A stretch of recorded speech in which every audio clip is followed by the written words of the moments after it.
Hey, it's Lou welcoming you to our new series of conversations from Freelands Foundation. Some of you may remember that back in 2022, Larry Achampong and I came together to launch Visualise, the Runnymede Trust and Freelands Foundation report on race and inclusion in secondary school art education. The report examines the current state of race in visual art education at Key Stage 4 in England, confirming what educators have been saying for years, that art education is at a crisis point. Despite their best efforts, teachers and students are rooted in an education system that's failing to nurture diverse art practices. Following the report's publication, I've regrouped with Freelands for this new weekly 5-part series of conversations with art educators, practitioners, and makers to dig deeper into the ideas presented by the report and to offer you, our listeners who work in education, a toolkit, if you like, of conversations that we hope will support you in exploring the ideas around providing a more diverse art curriculum for your students. I've included a link to the report and to our guests' work in the show notes that accompany this episode. I hope you enjoy this series of conversations.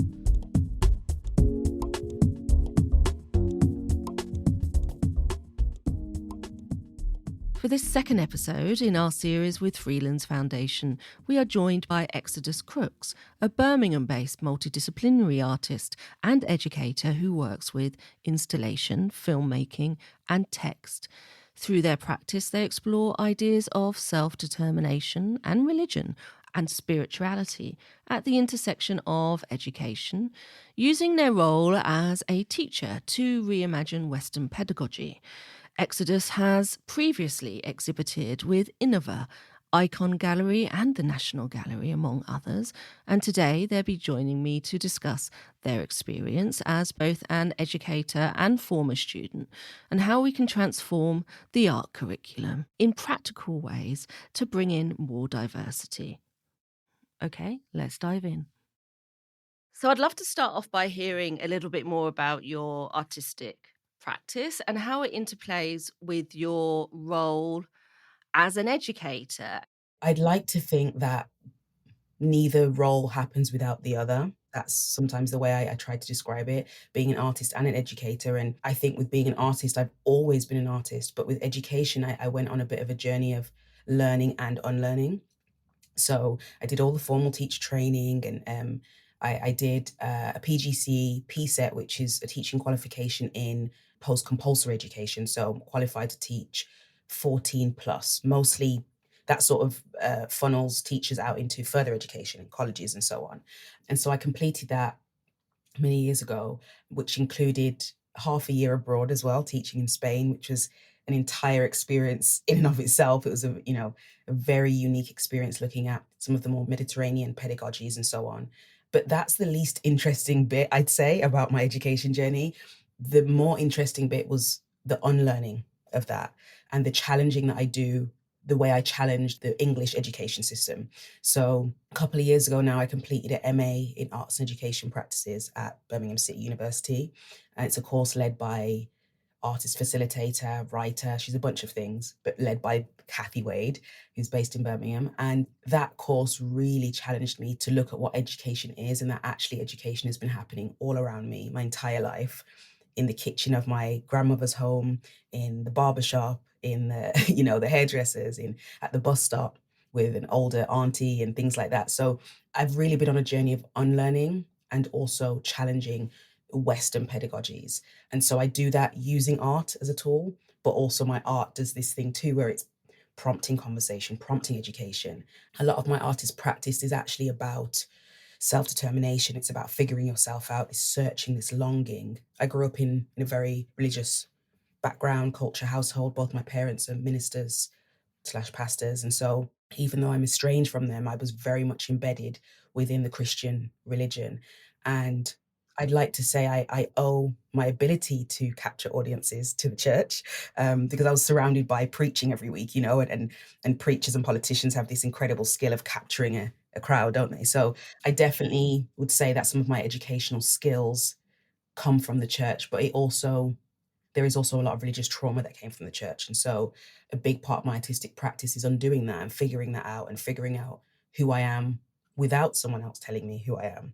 This idea of autonomy and democracy and independence that I look for in my art practice is something I'm also trying to spread within my education work. So when I go into classrooms, specifically high school age, I'm looking for the autonomy. Where is the autonomy in the classroom? Because there isn't none in a lot of ways. Children do not get the choice, like, at all to there's just no choice. They don't get to decide what time they start school, what they wear to school, what they eat, what corridor they can walk through, what to get to that classroom, how the classroom's set up. So I'm really interested in this sense of democracy and this oppression that happens within the classroom and how it continues, especially in terms of English culture as well, because we know some of that sort of colonization and that it bleeds into the classroom too. And yeah, I'd say my art practice, my education practice is really about liberation. You've talked before of occupying a state of in betweenness as an approach that facilitates empathy with those that you teach. Could you tell us a little bit more about that state? There's this sort of flow chart that I present when I'm speaking to other educators and I'm sort of doing CPD or training. It's something that I uncovered at the end of my MA and sort of was looking at in my final major project.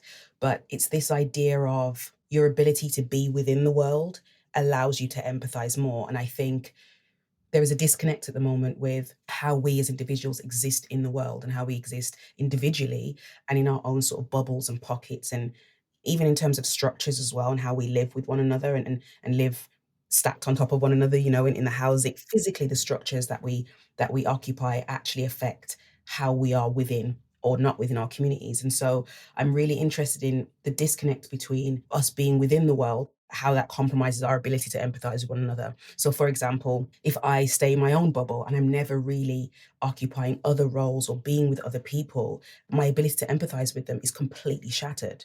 And so, for me, it's really important that I'm always in the same position as my students at some point, every day, every week, whatever, sitting in this in between state of knowing and not knowing, or between the role of teacher and student, between the state of being a leader, but also a follower, like sitting in that in between, sitting in these different states of being allows me to understand and connect with the people I'm supposedly connecting to.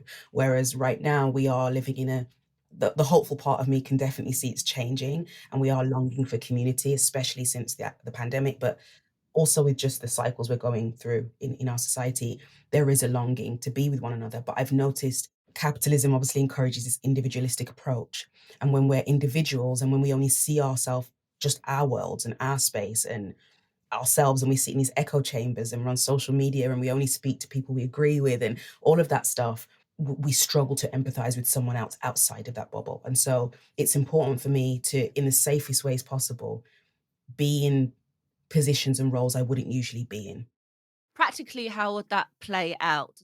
Talking more specifically about education and the formal classroom, I can definitely speak to how that practically presented itself. Firstly, I really try to be a student at the same time as I'm teaching. So I no longer teach formally at the moment. I stepped out of formal education about 3 years ago now and pursued art full time. I was doing it part time, but I'm a freelance artist now and educator. But when I was teaching, I was a part time lecturer at Loughborough College. And when I was doing that, I was actually also doing my MA. So I was a student and also a teacher at the same time. And it was really important that I could do that. So for example, I would teach Monday, Wednesday, Friday, and then I had uni Tuesdays and Thursdays. And so that's obviously not for everyone, and not everyone can do that depending on their their commitments and their lifestyle. For me, I was able to do that because the situation I was in and so on. But it was really important that even if I wasn't studying my MA, I was a learner in whatever capacity, whether I took a evening class or something, or I was doing an online BSL course, whatever it might have been. It's important for me to myself be a student while I'm teaching.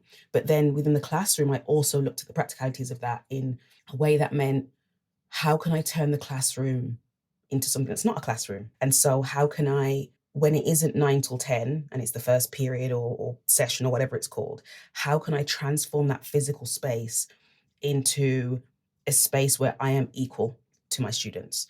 I generally like to consider myself the lead learner in a classroom as opposed to the teacher, because there's such hierarchies and expectations and terrible power things that happen when, when you say this person's above the other.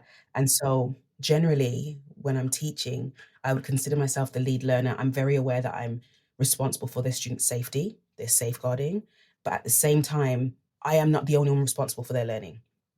And I'm not the only one that knows everything in the room. And I'm not the only one that can share knowledge. And so a big part of how I would sort of curate the atmosphere of the room was to amplify that and encourage that. And so lunch times, I couldn't do this all the time, but most of the time I would have my lunch with students in the classroom. I'd open the classroom as a space that if you don't want to go down to the canteen, you come and join me. We're going to chat. And so I got to know students in a very different way where actually, if they were sort of complaining about the lesson, I'm complaining about it too with them, And they're saying, I don't know, I just didn't really get that first bit you were talking about. And I'm like, do you know what? I don't think I got it either. Like, I understand you're right. And I think the teacher could do better actually today. And critiquing myself too, in a way that positions myself alongside them as opposed to above. It's not us and them or me and you. It's actually all of us, we, but then still understanding that after lunch, I do need to go back to this position of marking and assessing. And so that's why I talk about that in-betweenness. Like, how do I navigate that limbo, that space between gender, between roles, between religions, between identity? A lot of my identity lives in the in-between. I found that was a really great way of me bringing empathy into my practice, into my daily life, into my spiritual life. The kind of idea for these conversations came from the Visualise research report that was conducted by the Runnymede Trust and Freelands Foundation, which explores how inclusive secondary school education is when it comes to race, for example. And it states that 66% of all secondary students and 80% of Black secondary school students surveyed wanted to study artists from a wider range of backgrounds. But currently, there's a really low number of Black or South Asian artists, for example, referenced in the current GCSE exam papers, just 2.3%. But also, I know there's a real interest from teachers to be able to offer a richer curriculum. Do you have any ideas for teachers about how they can include artists in their teaching that better reflects their students?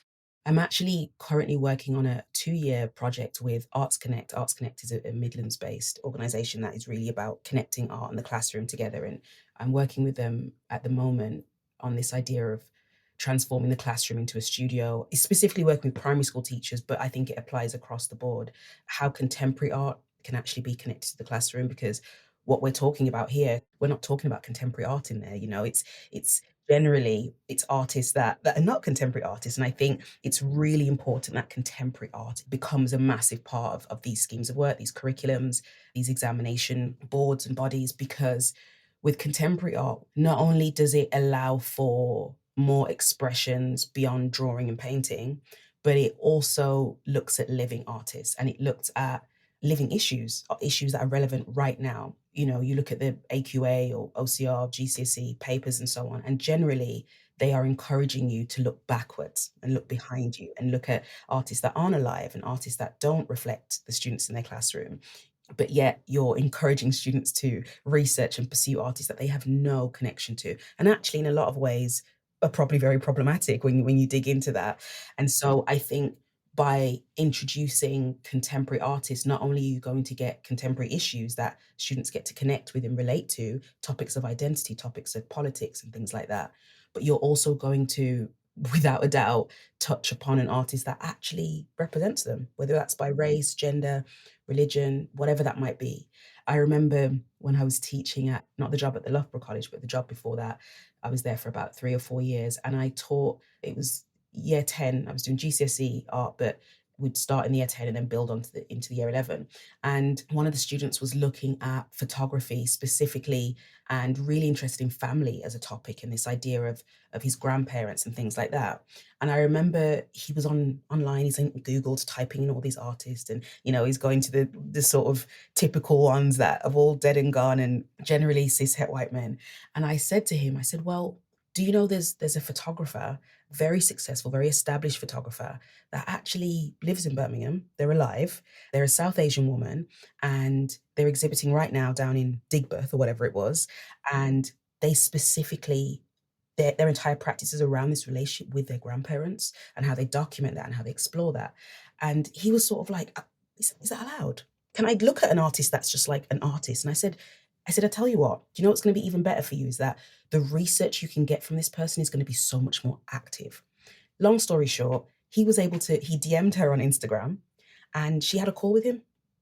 And she had a call and she sent her website, but obviously answered a bunch of questions directly and got a little video call going. And his research, he scored the highest that I've ever seen because he was able to really connect with an artist. That's something you don't get to do when you're looking at Warhol or Picasso because there's only so much information out there and it's not live research. So him having this hour-long conversation with this local artist that really inspired his work, that he was able to do such fresh research on, but also do some artist influences and things like that, was an incredible sight. And I just realized how important it was for students to know that there's artists like them that live in the same city as them, that's probably grown up in the same area, the same conditions as they have, that can relate to certain things. And also it allows students to see themselves in that position. I think when we create this distance between students and artists, they don't ever see that as a possibility as a future. There's no way I can be an artist because, you have to be like Warhol, you have to be like Picasso. That's just never going to happen. It's one in a million.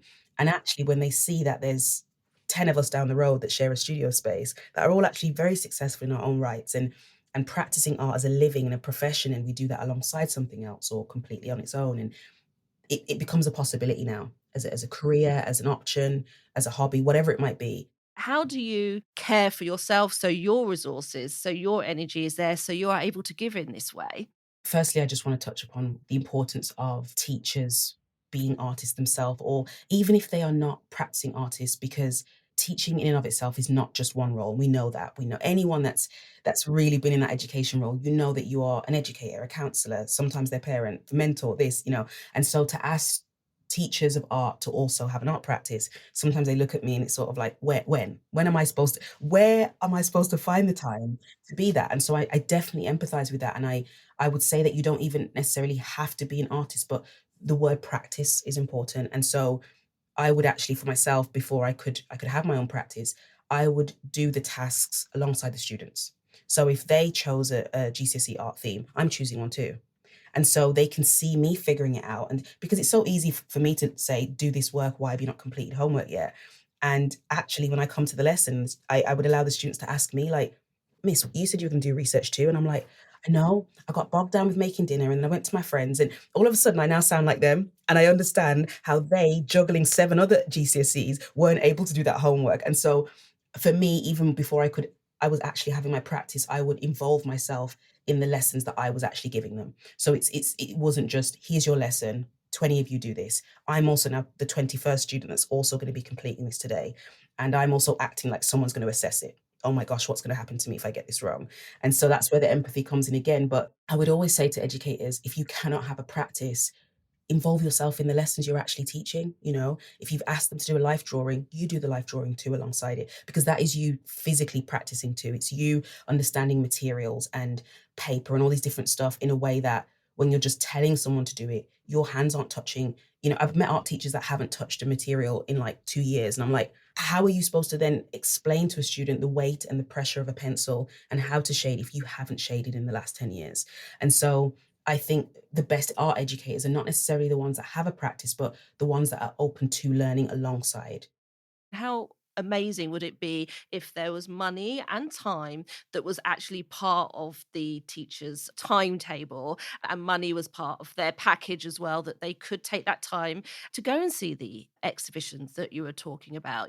That's not in their own time, that within their time was community gathering, coming together, and there was funds for that as well. I just can't imagine the positive impact of that. I ran an after school club many years ago, ages sort of 4 to 6 that I worked with. And it was an after school club in Hagley in the Midlands. And Hagley, sort of towards Stourbridge, has sort of more affluent, more well-off areas, but Hagley was a more sort of well-off, the school that I worked in was a more well-off school, and something I saw for the first time, that it was almost like seeing the Loch Ness Monster, or seeing something that people talk about, but it's never like, "Oh, no, that doesn't exist, that's not real."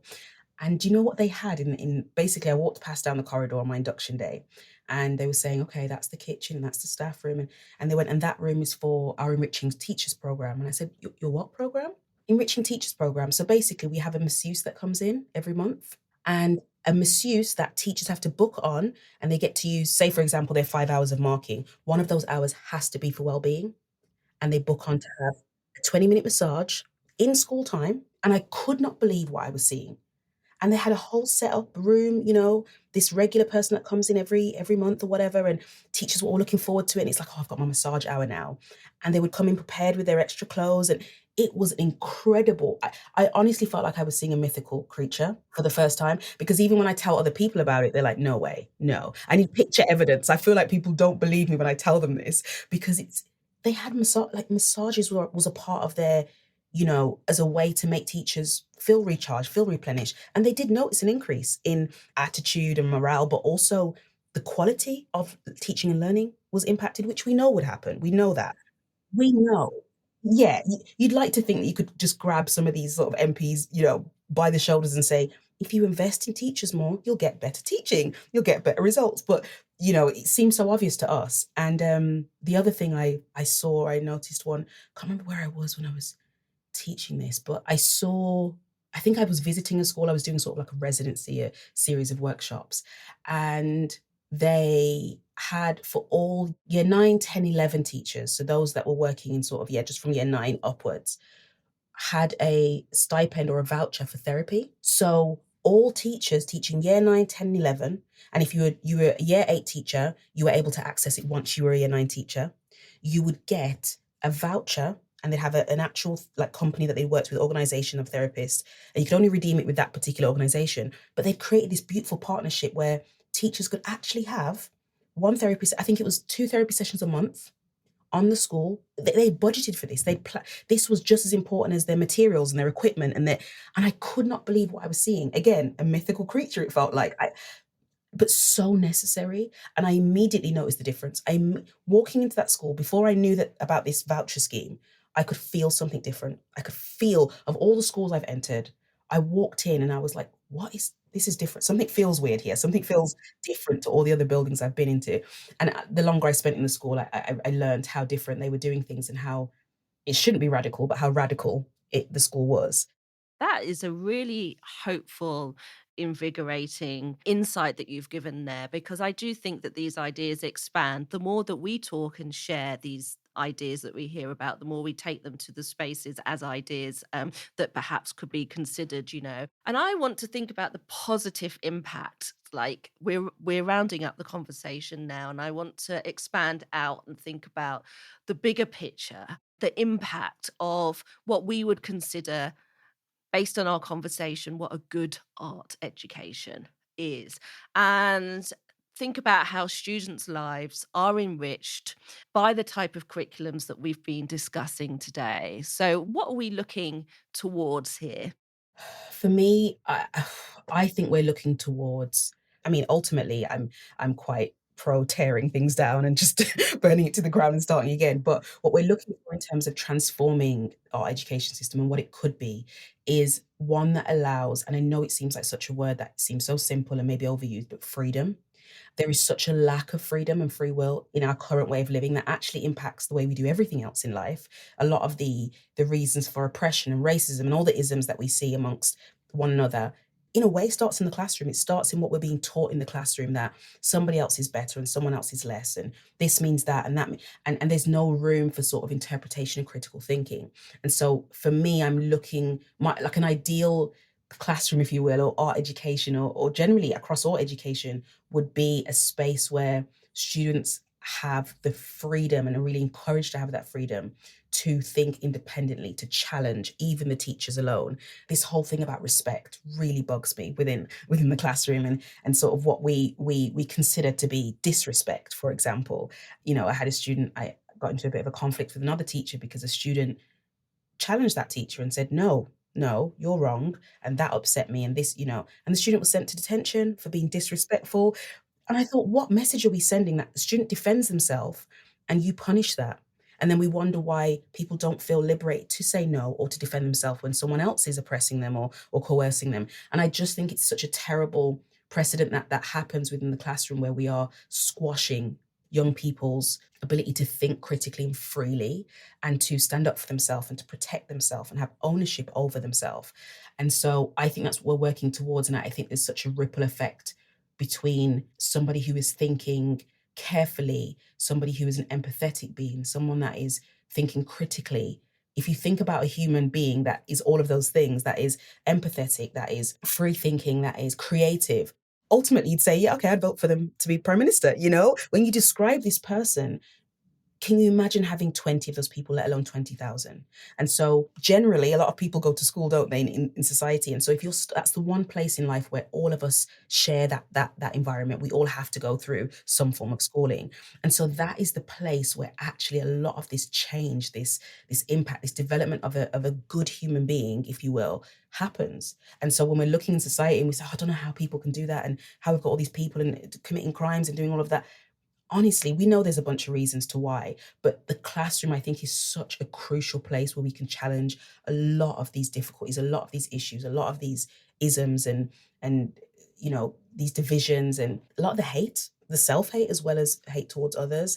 And so I'm really, really interested in this democratic individual, this powerful, autonomous being that is able to problem solve as well as empathize, as well as respond to some of our massive issues like climate change. And I remember asking a group of students quite recently, I was doing something with Iniva, and I asked the students, how they felt about climate change and it's going to affect them, and this whole, all that sort of topics that come up. And the kids, two of them looked at me and said, well, what, like, I don't have a say in that. I can't do anything about that. And I found it so interesting because when I dug a bit deeper into it, they felt like I don't get to have any say right now in my life. So how are you coming and asking me this massive question about solving the climate crisis when I don't even get to say, who I get to sit next to in the classroom? And so it was really important. In that moment, I realized we cannot be looking at this better world and world building and resolving all these issues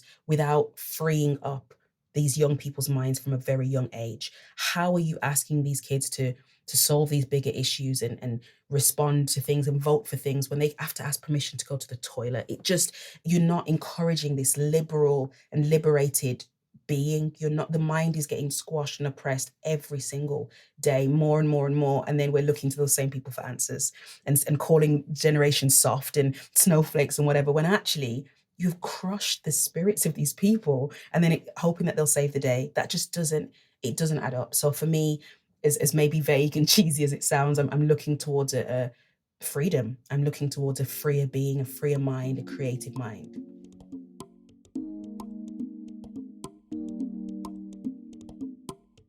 Hey, it's Lou, just popping back to say thank you for listening to this conversation made in collaboration with Freelands Foundation. Find out more by following the links in the podcast show notes and subscribe to Shade Podcast to catch all the episodes in this series, where we'll be taking a deeper dive into the art curriculum and how we can support each other in affecting change. This series was produced and hosted by me, Lou Mensa. It was mixed by Tess Davidson, and the original music was composed for Shade Podcast by Brian Jackson. I'll see you next time.